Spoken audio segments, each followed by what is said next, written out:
por el análisis comparativo de indicaciones sobre la sostenibilidad del sistema de salud de Francia y Colombia. Bien, quiero dar una invitación muy especial y los invito a escuchar la ponencia de la doctora Carmen Eugenia Dávila Guerrero, viceministra de Protección Social, sobre los avances en la implementación de la ley estatutaria en el marco de la sostenibilidad del sistema de salud. Bienvenida.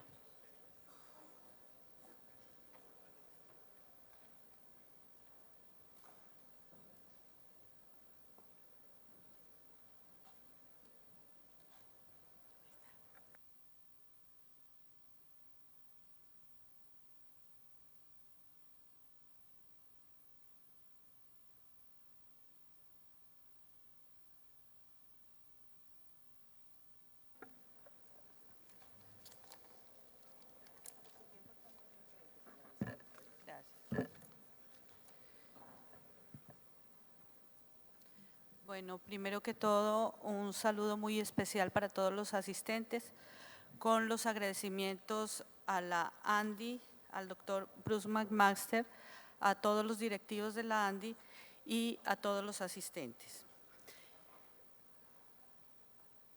En primer lugar, nos han pedido destacar o resumir los avances principales de la ley estatutaria. Voy a hacer un breve recuento y me voy a enfocar en dos aspectos fundamentales. El tema de MIPRES, que ya estuvo discutiéndose en la mañana de hoy, y el tema de la creación de la nueva institucionalidad que reemplazará al FOSIGA, que es la entidad que denominamos ADRES, Administradora de Recursos de la Seguridad Social. Entonces, empecemos con lo que consideramos nosotros, en resumen, los principales avances de la implementación de la ley estatutaria. En primer lugar, mencionamos el tema de MIPRES. MIPRES, como ya se decía aquí esta mañana, no solamente es un aplicativo, sino un procedimiento que nos ha permitido eliminar los comités técnicos científicos con el propósito fundamental de generar mejores condiciones de acceso para la población. Particularmente estamos trabajando con la población del régimen contributivo hasta ahora. Tiene como objetivos también generar transparencia y autonomía médica, información para la autorregulación y vale la pena destacar que esta herramienta está implementada en pleno a partir del mes de abril del presente año.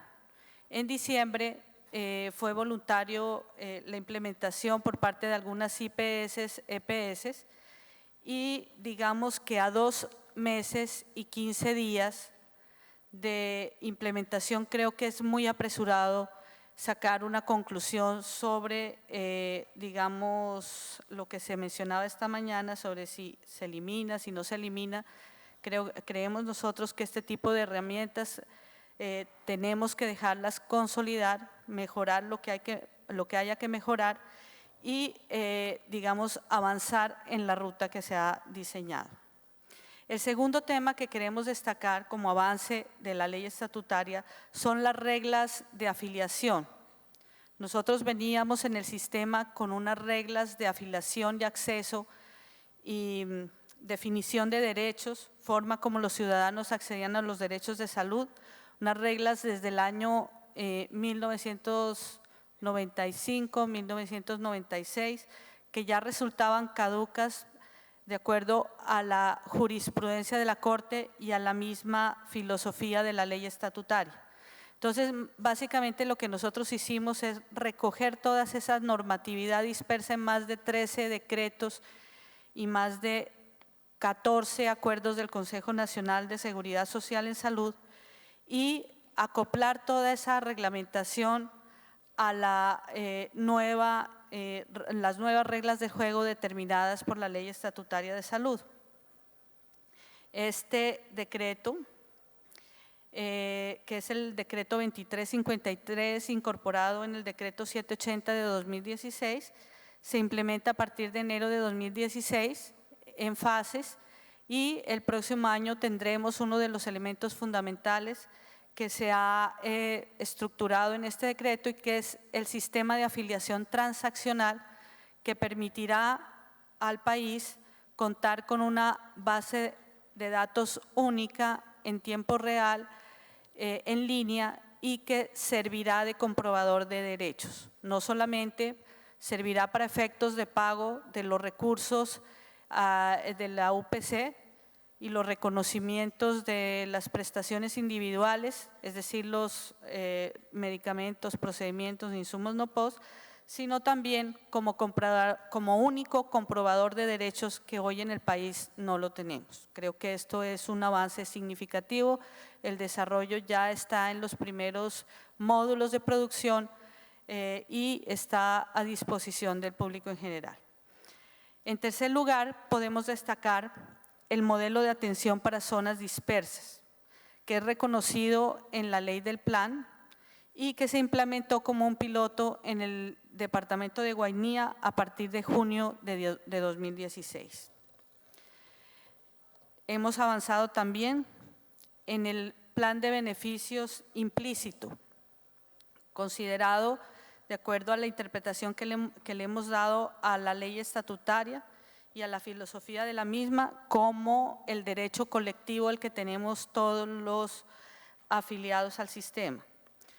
Aquí hemos trabajado en agrupamientos de medicamentos, cerca de 12 agrupamientos desde 2014-2015, definición en el POS de los medicamentos por principio activo, exclusiones, método de exclusiones que está ya digamos, aprobado y en implementación a partir de febrero de 2016.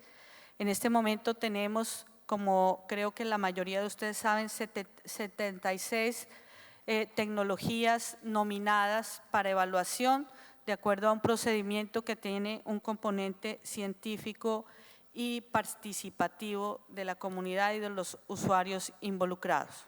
Esperamos entonces con esto que las primeras exclusiones que se tengan al plan de beneficios se estarían aprobando por parte de las instancias definidas a partir del mes de septiembre-octubre del presente año. El quinto punto que podemos destacar aquí es el tema de la política farmacéutica y sobre esto no me voy a detener porque ya el doctor Héctor Castro va a hablar en detalle sobre este punto, pero digamos que es parte de la implementación no solamente de la ley del plan, sino de la ley estatutaria de salud. Tenemos el reto de implementar el artículo 72 de la ley del plan, el tema de control de precios, continuar con esto. Ya hemos avanzado en el tema de compras centralizadas y vamos a empezar ya, el procedimiento está listo y empezamos ya con medicamentos de hepatitis C, compra centralizada a través del FOSIGA. El cuarto punto al que nos queremos referir es nuevas fuentes de financiación.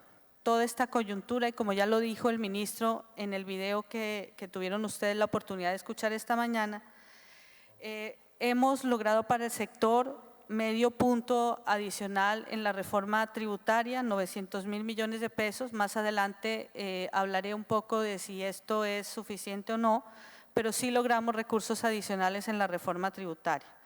De la misma manera, logramos la sobretasa al cigarrillo, que no solamente tiene un componente importante de salud pública destacado por varios salubristas y varios países del mundo, sino que también nos genera unos nuevos recursos para el sector del orden de 250.000 millones de pesos.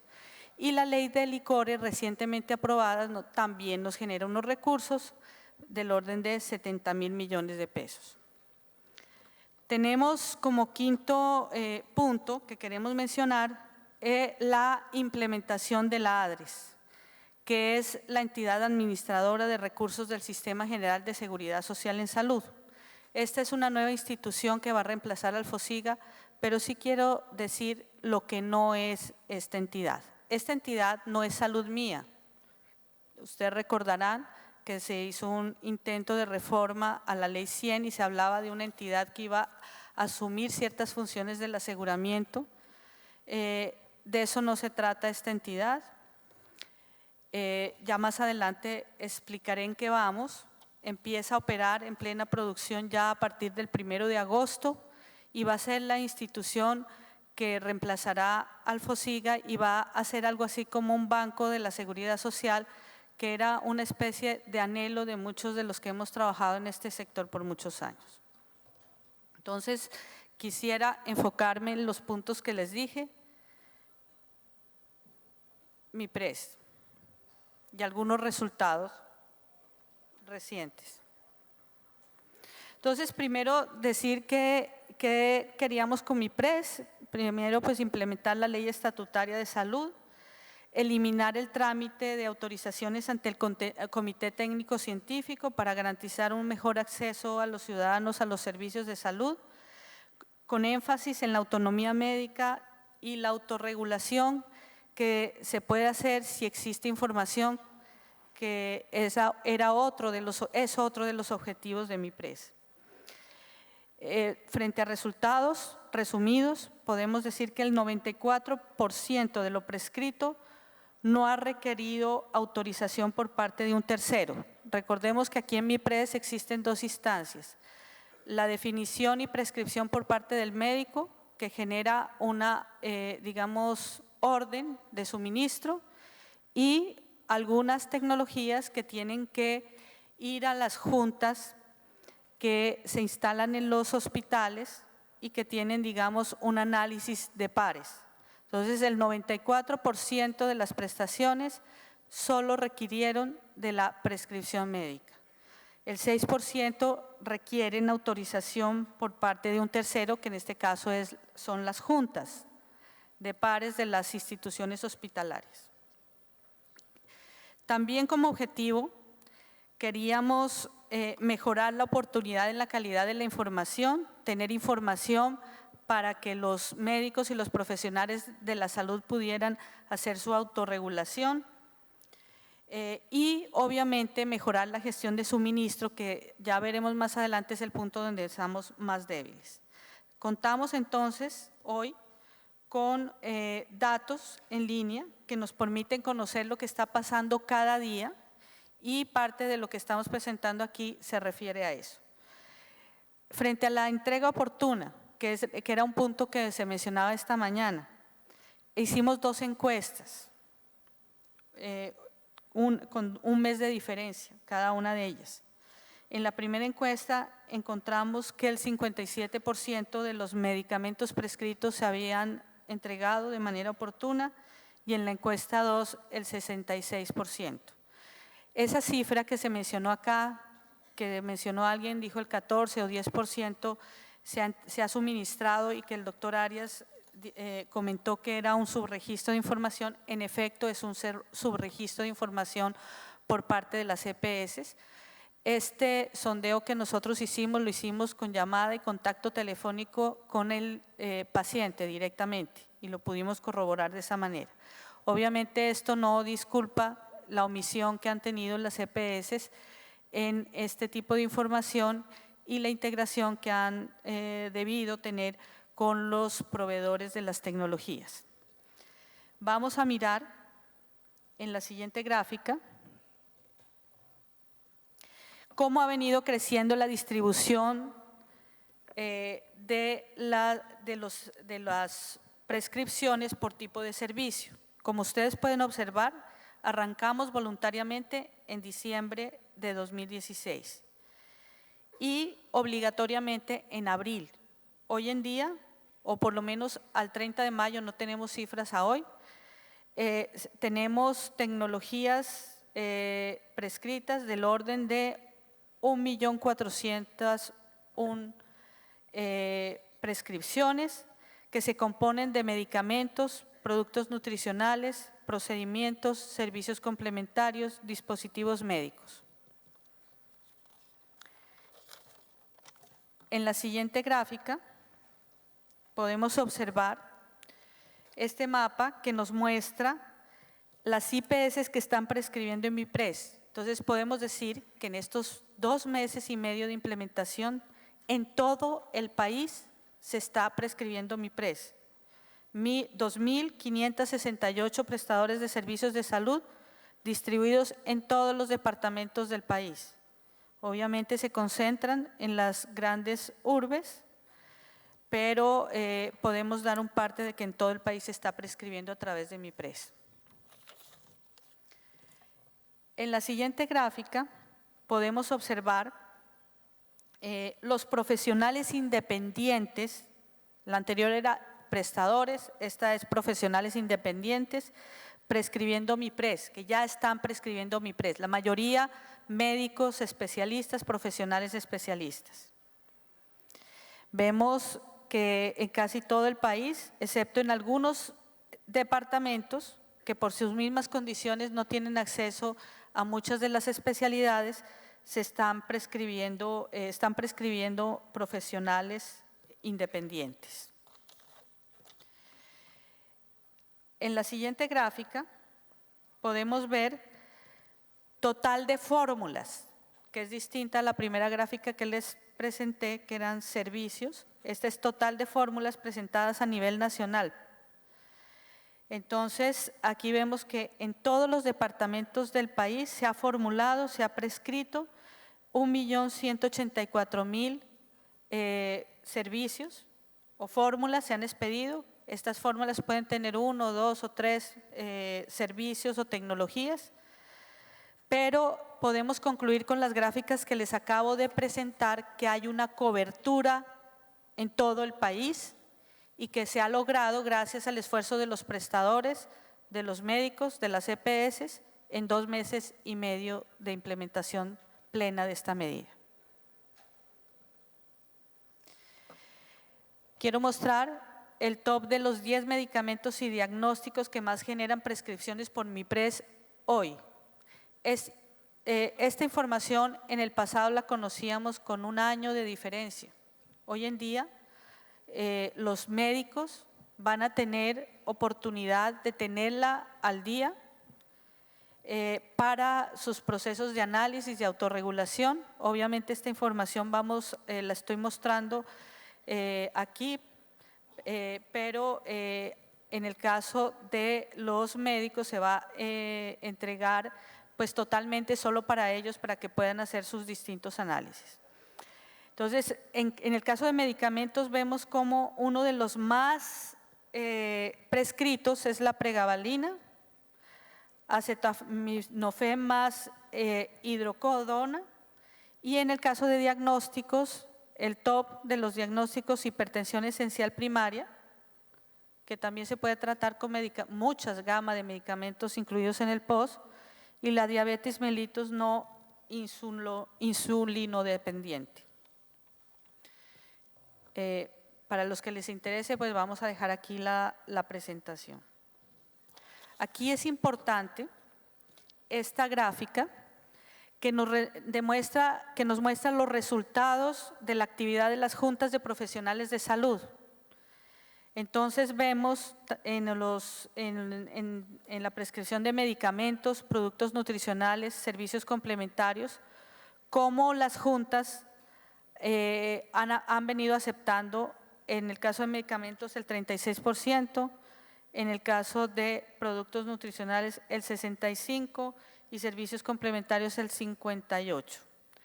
Y no han aceptado las juntas, los médicos, los porcentajes que están ahí, 14 en el caso de medicamentos, 12 en el caso de productos nutricionales y 11 en el caso de servicios complementarios.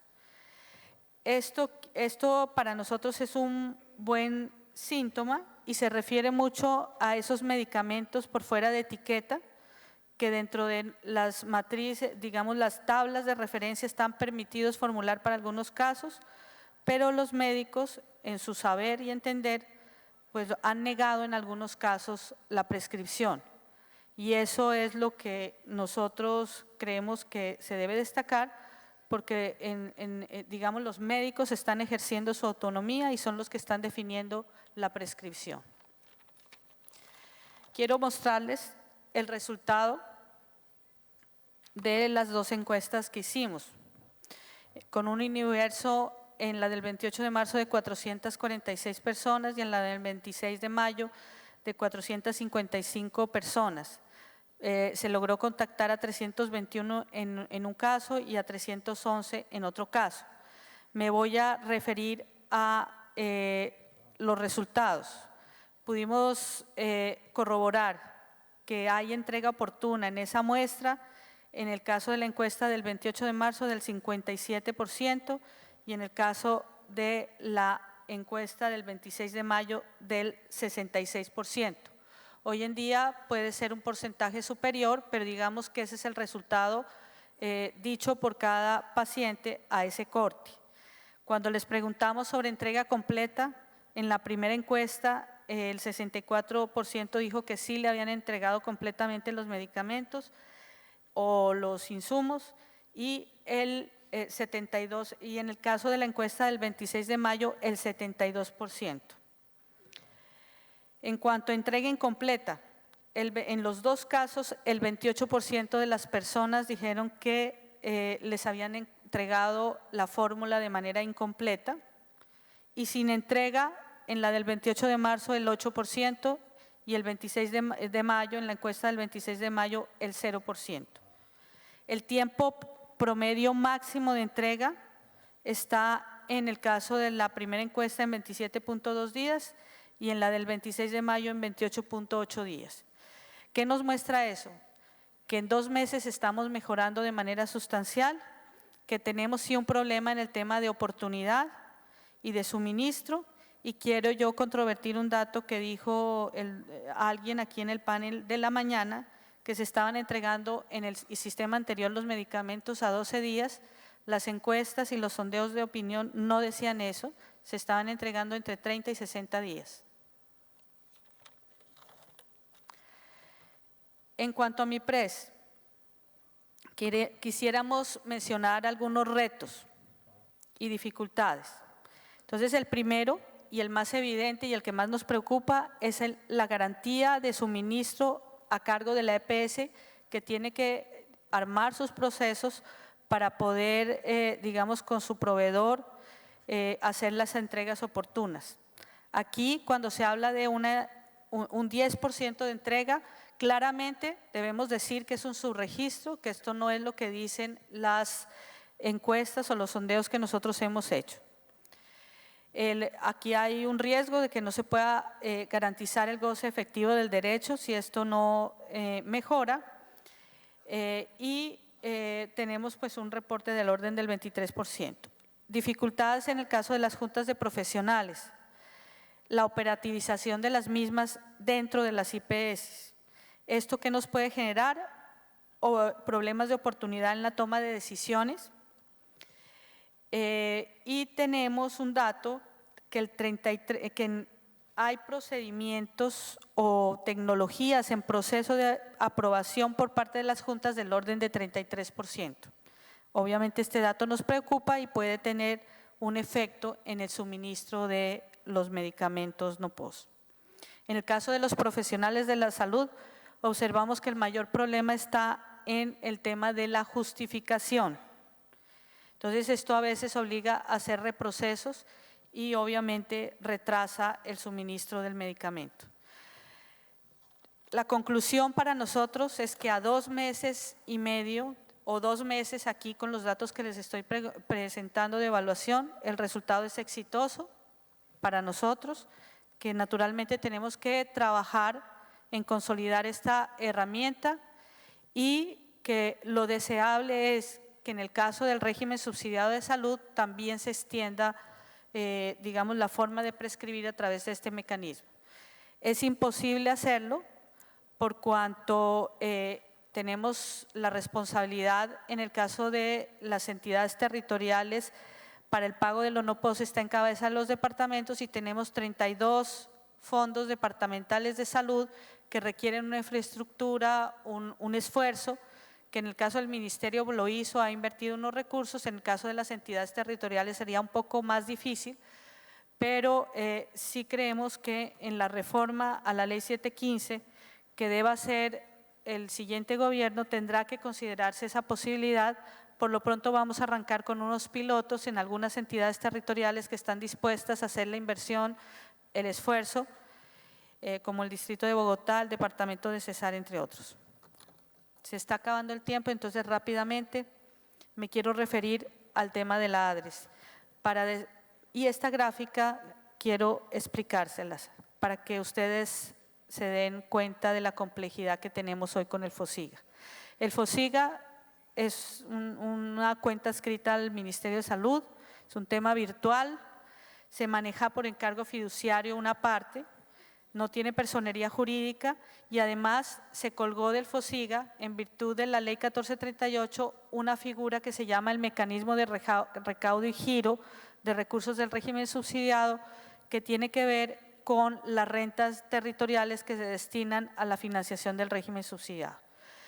El FOSIGA entonces es el contrato del consorcio OISAIP, ha habido 5 consorcios en la historia del FOSIGA, administra recursos, ejecuta procesos misionales, que creo que eso me parece que no se pensó cuando se hizo la ley 100, que íbamos a tener más de 180 procesos misionales que alguien tenía que ejecutar. Le tocó a un administrador fiduciario intentar ejecutarlos. Administran las bases de datos, particularmente una de las más importantes, que es la base de datos única de afiliados. Esa base de datos no la ha administrado nunca el ministerio pues tiene un backup, define la política y las estructuras de datos, pero la administración de la base no la tiene el ministerio. Hacen desarrollos de software para los procesos misionales, más o menos opera con unas 280 personas. A ese contrato, que se rige por la ley 80, hay que hacerle una interventoría con una multinacional. Entonces, alrededor de esa interventoría hay aproximadamente unas 35, 40 personas. Tenemos también, como parte del FOSIGA, una dirección de administración de fondos que se encarga de la ordenación del gasto y tiene unas 58 personas, más 60 personas de contratos de apoyo técnico de diversa índole. Tenemos la auditoría del FOSIGA de recobros y reclamaciones, que tiene 580 personas trabajando ahí, y la ley nos obliga a tener una auditoría especializada, además del control fiscal que debe ejercer la Contraloría General de la República y como sujeto vigilado la Superintendencia Nacional de Salud y la Procuraduría General de la Nación. Como pueden ver, es un tema muy disperso, todo lo que está ahí es el FOSIGA. El FOSIGA no solamente es un consorcio, y lo que se pretendió con la ADRES es todo lo que está disperso, juntarlo y simplificar procesos y hacer una entidad más eficiente para el futuro. Entonces, la ley 1753 crea esta entidad. Un punto importante es que los recursos podrán hacer unidad de caja. Esas inflexibilidades que teníamos para manejar recursos de un lado a otro y que teníamos que tramitar una ley cuando necesitábamos en compensación y sobraba en ECAT, etcétera, desaparece, se eliminan las subcuentas, excepto la subcuenta de garantías del FOSIGA, que pretende ser algo así como el FOGAFIN del sector salud. La estructuración en la estructuración del presupuesto debemos dar prioridad al aseguramiento de salud, o sea, fundamentalmente aquí se van a manejar los recursos del aseguramiento en salud y se va a financiar como se financian hoy todas estas actividades que ya mencioné, que hoy es el FOSIGA, con parte de los recursos administrados, pero con un límite que se refiere al 0.5% de los recursos con situación de fondos. Entonces, esta entidad es una entidad de naturaleza especial, del nivel descentralizado, asimilada a una empresa industrial y comercial del Estado, que le permite tener, digamos, flexibilidad en el manejo presupuestal. Hace parte del Sistema General de Seguridad Social en Salud, adscrita al Ministerio. Tiene una personería jurídica, es decir, que el Ministerio, digamos, ya no tendrá que hacer ciertas labores operativas, y esta entidad se encargará de todo lo que tiene que ver con estos procesos operativos para garantizar el reconocimiento de los recursos del sistema y la administración de los mismos, y el ministerio se dedicará a lo que le corresponde, que es la definición de la política pública y la regulación de algunos aspectos.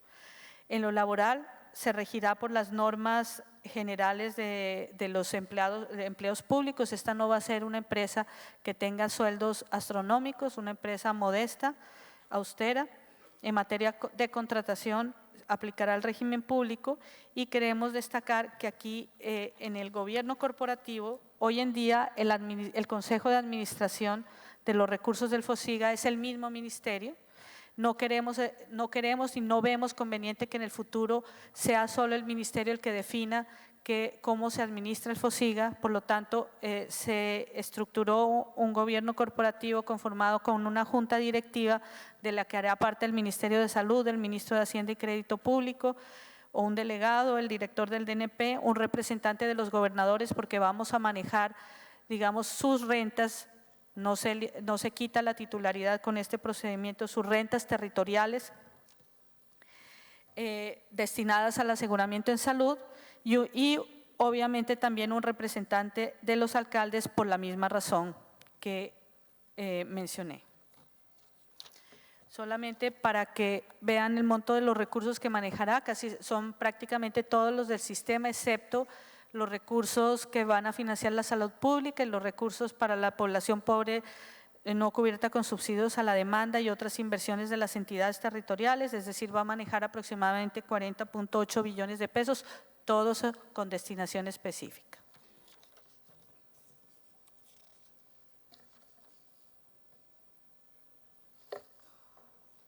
Finalmente, quisiera plantear en esta última diapositiva los retos de la sostenibilidad, como los vemos nosotros, y solo voy a referirme a algunos de ellos.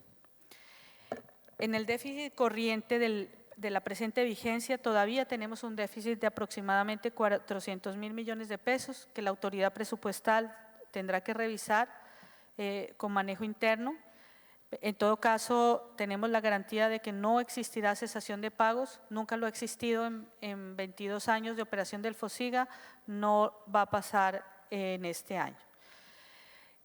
Necesitamos definitivamente nuevas fuentes de financiación sostenibles, ojalá con destinación específica.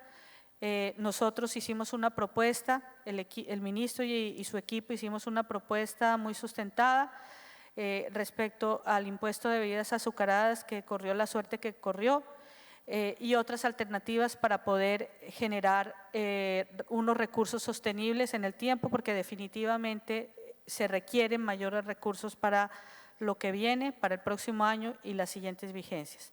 Debemos resolver de manera perentoria el financiamiento de las prestaciones no POS o no incluidas en el plan de beneficios de las entidades territoriales. Tenemos hoy una deuda de aproximadamente 1 billón de pesos. Obviamente hay recursos del orden de 500.000 millones de pesos que no se pagan. No me pregunten la razón, no sé por qué no se pagan. Y esto implicará una reforma seguramente de la ley 715. Y como ya lo dije antes, consideramos que debe implementarse MIPRES en el caso de las entidades territoriales. Y para esto, porque es el departamento y el distrito el que tiene la fuente y la competencia, se necesitaría hacer una reforma legal que creemos es urgente.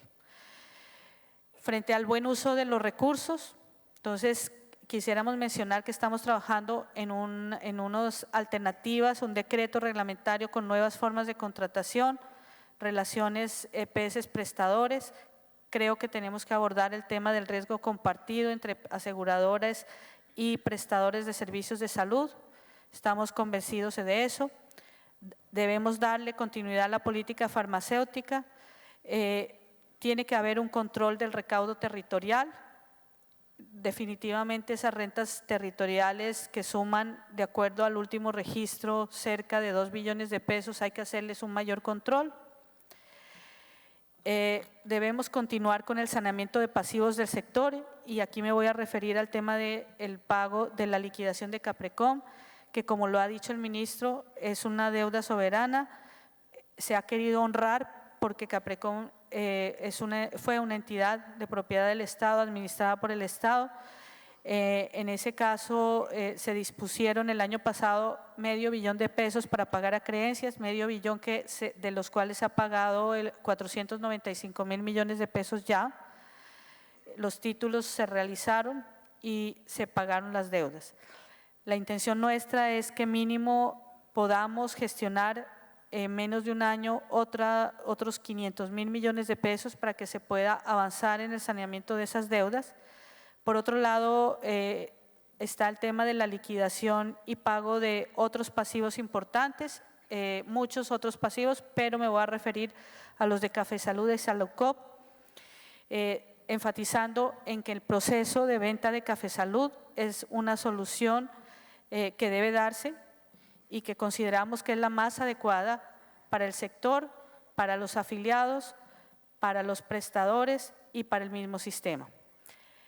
Y otro de los retos de la sostenibilidad tiene que ver con la recuperación de los agentes del sector y la reorganización, y en esto tiene que ver mucho el cumplimiento del régimen de solvencia de las EPS, definido en el decreto 2702, que básicamente define la necesidad de que estas EPS tengan un régimen de capital mínimo, patrimonio adecuado, reservas técnicas y régimen de inversión de estas reservas, régimen de solvencia que no se había estructurado durante la vigencia de la Ley 100 como lo estamos estructurando aquí, y para el caso del régimen, había alguna base para el caso del régimen contributivo, pero ninguna regla para el caso del régimen subsidiado.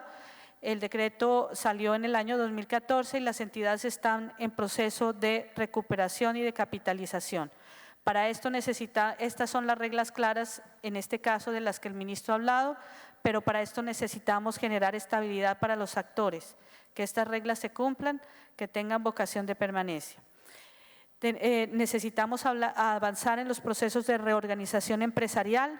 En ellos están inmersos varias de las empresas solidarias del país que prestan sus servicios particularmente al régimen subsidiado de salud. Las cajas de compensación familiar, algunas también están en estos procesos liderados por Asocajas, y la venta de Cafesalud, el proceso de reorganización empresarial de Cafesalud, que tiene que ver también con la venta de ese activo, pues también está enmarcado dentro de este proceso de reorganización. Finalmente, como alguien lo mencionó esta mañana, el tema de la aclaración de cuentas en este sector. Este sector está lleno de información en los estados financieros que no obedece a la realidad económica de las empresas. Cuentas por cobrar que no existen, cuentas por pagar que no existen, y una orden perentoria, entre otras muchas, pero la última orden perentoria para aclarar cuentas expedida en la Ley 1797. Entonces, con me excedí un poco, con terminaría, no sin antes mostrarles una gráfica que me parece importante.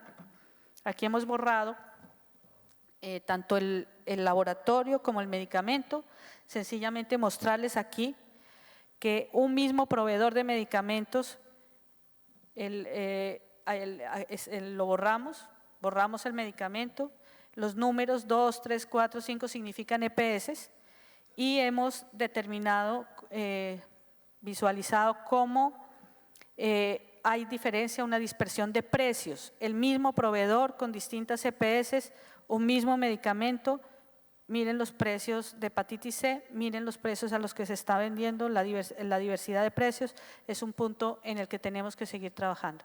Entonces, creo que me excedí unos minutos, les agradezco mucho la atención. Gracias.